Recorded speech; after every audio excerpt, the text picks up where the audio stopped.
ఏ all Sunday కదా ఏదైనా డిఫరెంట్గా ట్రై చేద్దాం ఇవాళ బ్రేక్ఫాస్ట్కి అనుకున్నా.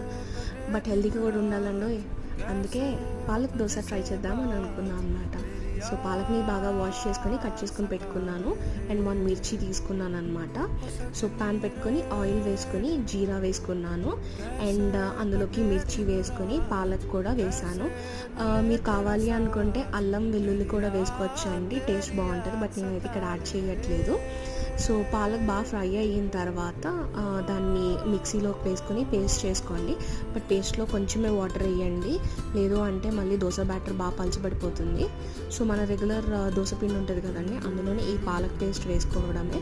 బాగా మిక్స్ చేసుకొని నార్మల్ దోశలా వేసుకొని పల్లి చట్నీతో కానీ లేదు అంటే సాంబార్తో కానీ ట్రై చేయండి, ఇంకా బాగుంటుంది. జనరల్గా ఎవరికైతే నార్మల్గా పాలక్ తినడం ఇష్టం ఉండదో ఇలా ట్రై చేయొచ్చు రెసిపీ. సో మీరు కూడా ట్రై చేసి చెప్పండి ఎలా అనిపించింది.